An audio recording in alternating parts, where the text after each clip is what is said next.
It's 44 days to the presidential and parliamentary elections. Good afternoon and welcome to Election Brief with me, Emefa Akosia Adeti. We're live on DSTV channel 421, GoTV channel 125, all social media handles, and around the world on myjoyonline.com. Election headquarters is brought to you by Petrosol Platinum Energy, Energizing Dreams, the Chartered Institute of Management Accountants, and the American Institute of Certified Public Accountants, together as the Association of International Certified Professional Accountants, German Ozone Medical Center, Alternative Therapy, Dental, Wellness and Beauty, Chobok Technologies, a convenient service, and Youth Bridge Foundation, bridging the gap for positive youth development.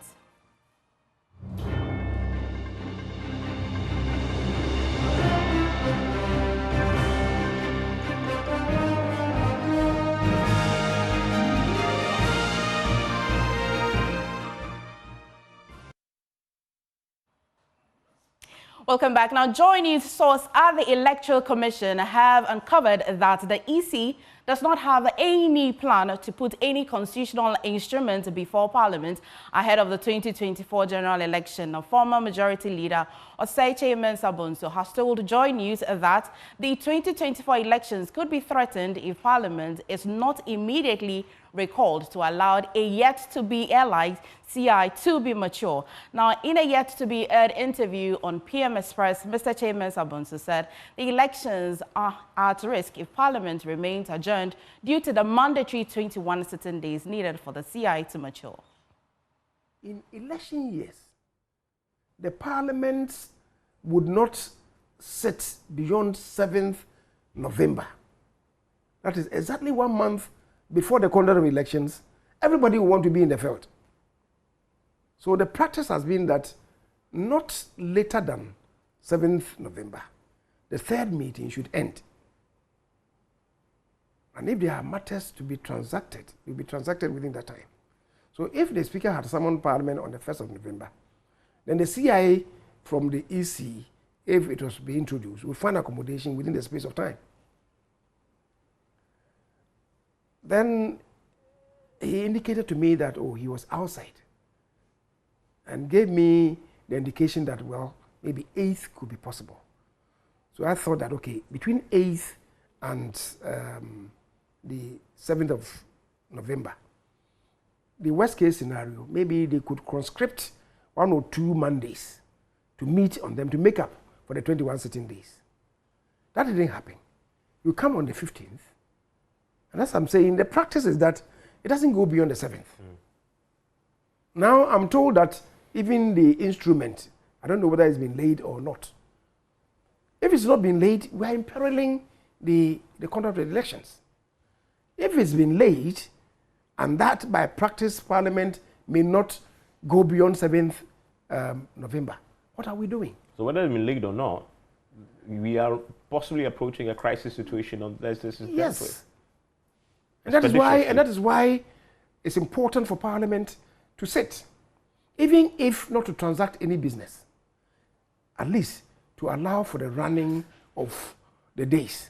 That, okay, because we have to satisfy this, Parliament will sit, not transact any other business, apart from ensuring that the CI would mature in good time to enable us to conduct our elections. Now, only last week, at the start of the new meeting of Parliament, Majority Leader Alexander Afenyomarkin told the press the House was expecting a constitutional instrument from the EC. We expect to be around for some 3 weeks or more. But because there are some critical CIs to be brought, we expect the judiciary to bring a CI. I think the CJ signaled that they will bring a CI to regulate election petitions. So we expect that. I think the Electoral Commission have an indication that they would also bring a CI for the purpose of the election. You'll be updated on all of that. And as you may know, Article 11 of the Constitution, that will require some 21 sitting days. So given the fact that we're supposed to rise in some few weeks, 3, 4. If our normal sitting days are to be counted, that means that such a CI will not mature. So adjustments will be made for possible weekend sitting and Monday sitting.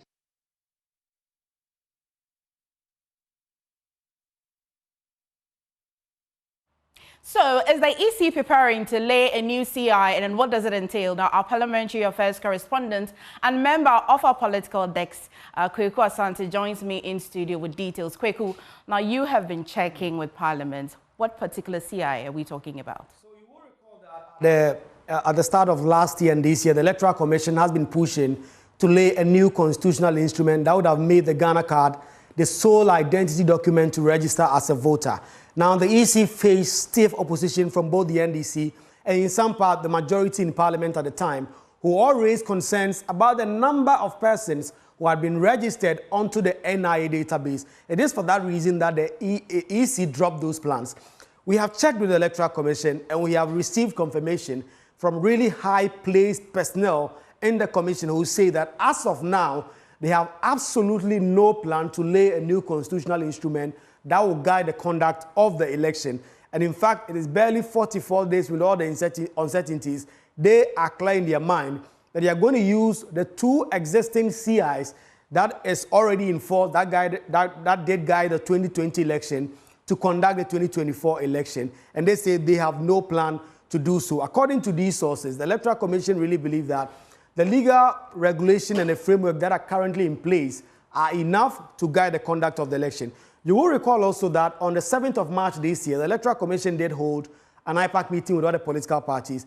And Madam Kyei-Mensah did come out at the time to categorically say the Electoral Commission had no intention, had no plan to lay new CI before Parliament for the conduct of the election. So as we speak, with 44 days to the election, the EC is set in their mind that the existing legal framework is enough for the election and they are not going to put any documents. So these 2 leaders might have been, as it were, getting a little bit of a wrong feedback from the Commission, but they are good with the legal framework they have now and are not going to put any document before the House. Okay, I mean, apart from the 2020 elections and for your history in, reporting from Parliament, can you foresee any possibility that the EC can come up suggesting that they may need to lay a CI in Parliament? Well, it's possible. When a CI is laid before the House, it will need 21 sitting days to mature. And with the current political stalemate in Parliament, it will mean that that will be very difficult for them to be able to get a 21 sitting days needed to do that. But it's possible if Parliament agrees to sit on Saturdays and Sundays to be able to get the 21 days needed. But listen, as of now, Parliament is on an indefinite suspension. The majority side have asked the House to be reconvened for an emergency business. When you look at that business, it does not include the CI. Of course, there's a caveat in there they put there saying that, they would want to have any more business that will come up. But that is not said to be done. And if Parliament is recalled in the next 14 days, it will leave very little room for that to be done. And I'm sure that is what the Electoral Commission is guarding against, putting any law before Parliament that will not see the light of day before the election, which will complicate matters for them. And I'm sure perhaps that is why they've decided that they're going to stick with the existing CI to regulate the conduct of the 2024 election. MFA. What do you make of these 2 assertions when your marking said it a week before, and then the past majority leader as well? Well, there are those who are making suggestions that it is perhaps a strategy by the NDC majority to use public opinion and public sentiment to pile up pressure on the Speaker of Parliament. Election is such a big deal in Ghana. If Ghanaians feel that the 2024 election are at stake because some documents need to get through Parliament and they are not getting through Parliament, they will perhaps put a lot of pressure on the NDC and Parliament to drop their hardline stance, particularly the Speaker of Parliament, to recall Parliament. But that is the sense that I'm getting, that this is just a strategy to just ramp up the pressure on the Speaker of Parliament and the NDC on this. But given now the Electoral Commission has said this, I'm particularly sure that in the next few days, the NDC is particularly going to raise their voice up and ask the Electoral Commission to come out clean, officially, by a public, either a press conference, a press release of a sort, to confirm whether or not they have plans to lay any new CI. Because if you look at the IPAC meetings that have been held in the last few months, in fact, in the last 1 month, 2 IPAC meetings have been held, this matter has not come up. And so very soon, I'm certain there's going to be pressure on the Electoral Commission to come out and say whether or not they have planned to do so, although they have unofficially told us they have no plans to lay any new CI before the House. And finally, before I let you go, are you getting any indication that the Speaker will call Parliament in 7 days? Well, the Speaker of Parliament, what we understand, and given what he has done in the past, is that he's probably going to wait until next week. The first 7 days will expire for him. You know, when it comes to the Constitution says he must act on this request in the first 7 days. He's perhaps going to wait until the last day, the 7th day, and then he will perhaps decide when he will recall Parliament. The last time he recalled Parliament after the 7 days expired, he recalled Parliament after 14 days. Even that, he did make the point that because the Chamber of Parliament was not ready, he was going to wait until Parliament got a suitable location. That is perhaps the Accra International Conference Center. And so all that work would have to be done. Parliament would have to go and book a venue and all that will be done. So as of now, between now and Tuesday, when we expect the Speaker of Parliament to come out officially, we do not expect any movement on this issue for now. Thank you so much, Kweku. All right, moving on. As the upcoming elections draw near, allegations of vote buying have been surfacing. Now, with the Western North, Bono East and Upper West region being cited as hotspots for this troubling practice, research by the National Commission for Civic Education, NCC, indicates that candidates and their agents are increasingly approaching voters with offers designed to influence their decisions at the polls. Now, 3 regions have emerged as focal points, with numerous instances reported where voters are being enticed with cash, food items, and other incentives in exchange for their votes, according to NCC's report. Now, listen to the Commission's Director of Research, Dr. Henrietta Sansisapon. We also explored at the regional level and from participants where they had been approached with a vote buying offer. Across regions, we find the Western North region leading in terms of being approached, followed by Upper West, Bono East, and the others also follows. So we have it across all regions, but these 3 regions in red are the ones leading in terms of vote buying and being approached with vote buying offers. We also asked our respondents whether they themselves would demand for an offer. And it's like pointing the finger to, you are quick to point to somebody, but when it comes to you. But we had close to 10% who honestly indicated that they are very likely to demand. Those who are likely are also 8.7. So it is likely. So the likely percentage is almost 20% who will also demand for office.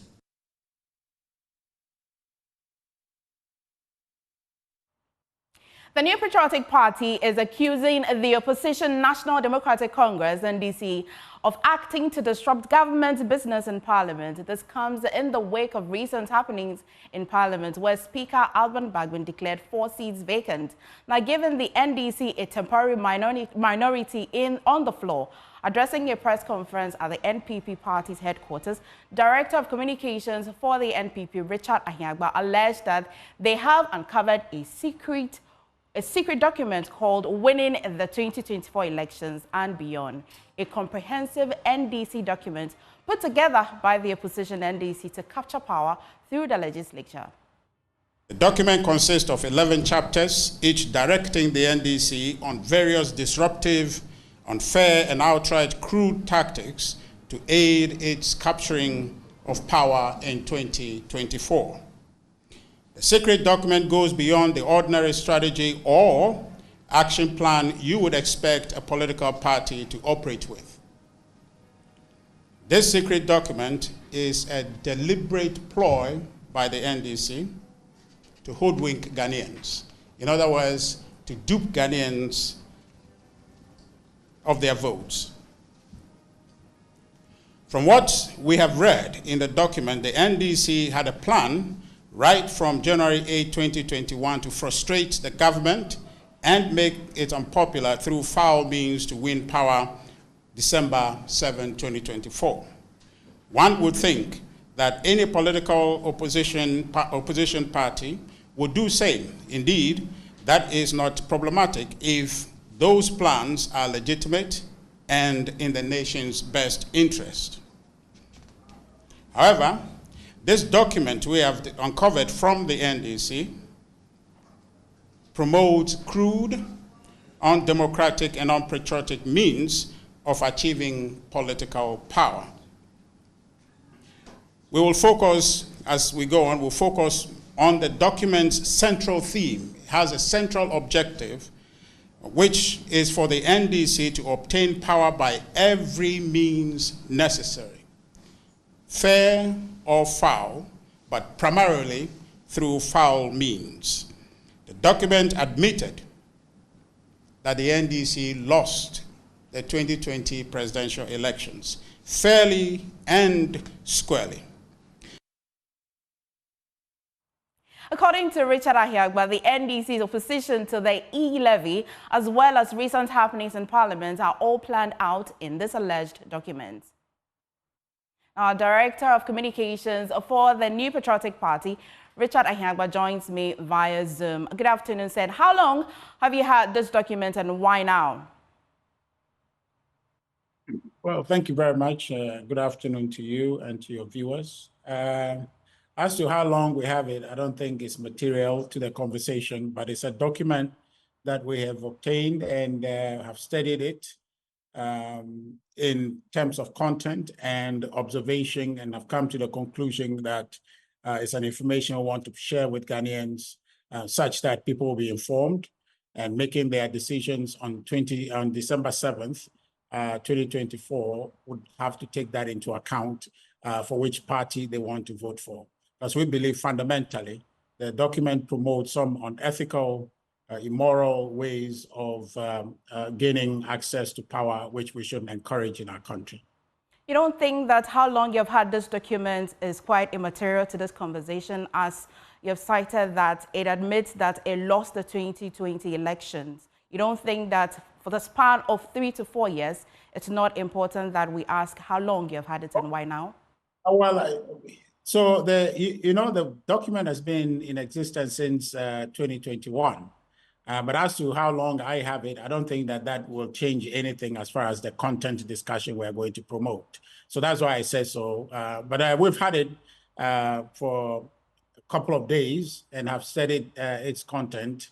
And the key thing for me is what it is teaching the NDC to do or advising the NDC to do as a strategy to advance their interest on December 7th. I find those to be improper. I find those to be wrong means of attaining power, because the means through which you gain power is necessary, because the means is directly linked to end. You cannot attain anything right or anything righteous, if you like, through foul means. And so if you use wrong means to attain anything legitimate, it's still not legitimate. So we think that to trick Ghanaians into believing that the government is not performing when the government actually is performing, and those who are throwing stones and calling the government incompetent in the name in terms of the NDC are the ones creating that condition. And I have the content here I can read for you to see. And if you detach from the issue and consider it impassionately, you come to conclude that why would anybody, a political party, advance an interest that affects ultimately the Ghanaians whose vote they are going to be seeking for victory, the country which they are seeking to govern, take a position that puts the interests of the country in peril? I find that to be completely egregious, something that we should encourage. And so the chapter 2 of the document, as you may have seen already if you have access to it, talks primarily about how the NDC can use its numbers in Parliament to abuse the system, to abuse the process. Generally, you would expect a political party minority in Parliament to hold government to account, to drive a process that puts government on its toes. That's acceptable. That's fair and square. But when they take a position to say that even good things that must come for the country, that will come through Parliament for us to debate on the level of ideas and weigh it, we will take a position quite simply to disrupt it. So we're concerned about the legitimacy of this document. What are you using as a point of reference to say that this document is very authentic? Well, let me tell you for sure that there is no way you are going to establish the authenticity of this document. If you go on that tangent, you will never have to discuss the document, because really what it is that you will never expect the NDC to come out and say, yes, indeed, it's our document. But what I can show you for a fact that this is an NDC document is their conduct. Their conduct. The conduct of the NDC in this 8th Parliament is consistent with the prescriptions of this document.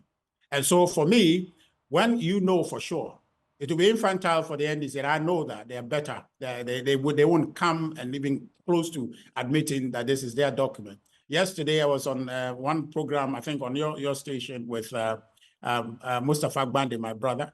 And he says he's speaking for the General Secretary and that this document is not from them. But when this document was authored, Fifi Kwete was not the General Secretary. You understand? This was authored in 2021. So clearly, this is an NDC document. And the proof I'll give you is that their behavior, their conduct in this 8th Parliament is exactly what is contained in this document. Nothing, there's no contradiction whatsoever between their behavior, their conduct in Parliament, and the prescription of this document. That's why it's material. And I can read chapter 10. I'm quite privy to the entire document, except that I would have thought that Ghanaians are quite interested and curious about the authenticity of it, especially because the NDC is separating, or they're saying that the document is not from them, as we may expect. I'd have thought that you go ahead to tell me the source of the document. But anyway, thank you so much, Mr. Ahiagbah, for joining us today. We'll go for a quick break. We'll be back shortly.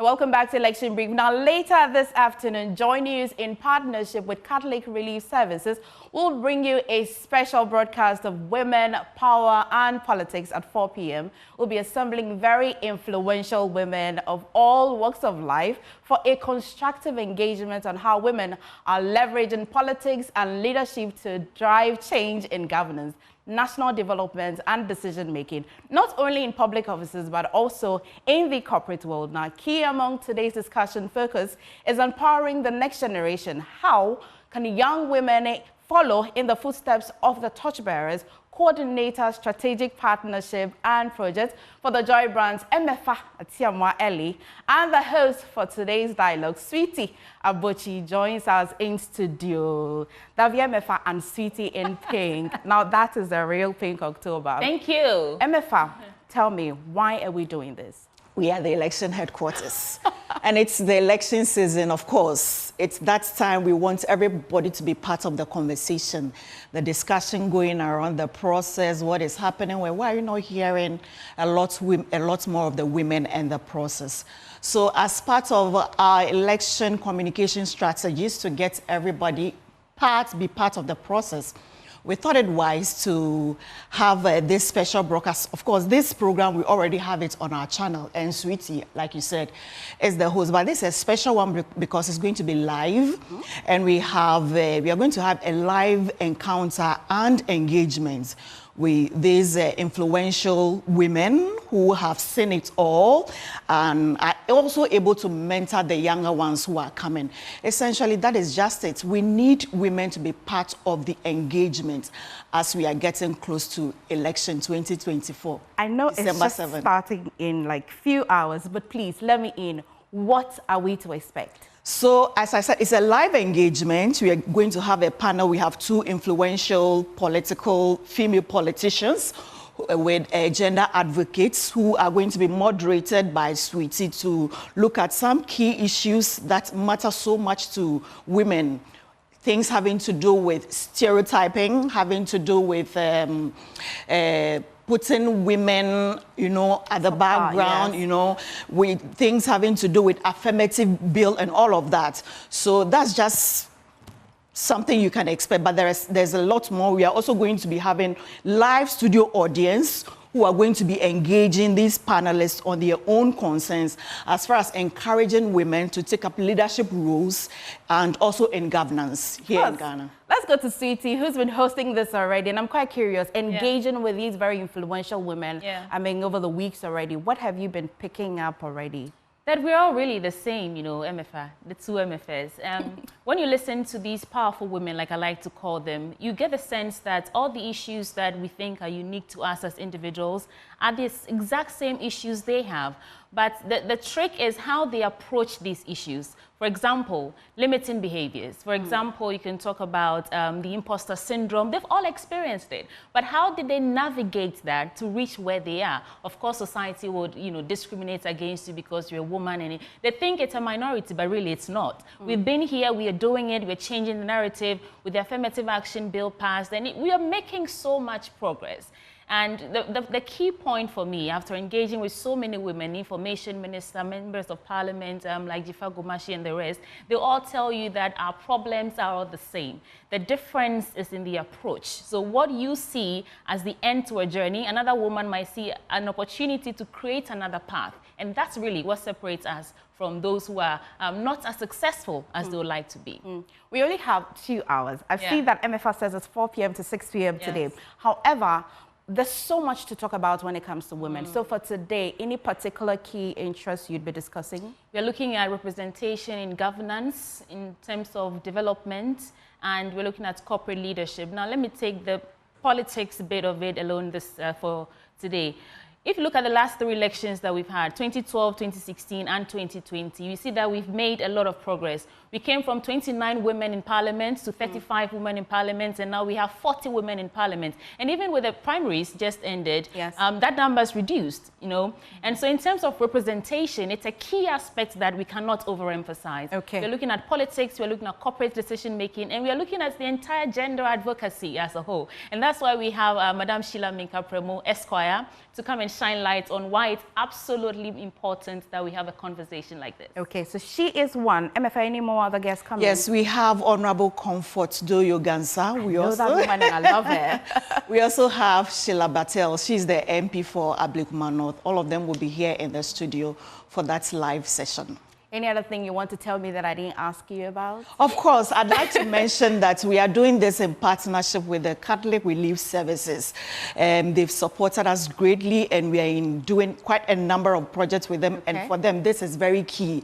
And in the studio, we'll be meeting with them too. Thank you, Sophia. You come and say the rest on. Thank you. Thank you so much, Mefa. Thank you, Sweetie. Thank you as well for joining us today on Election Brief. Thank you.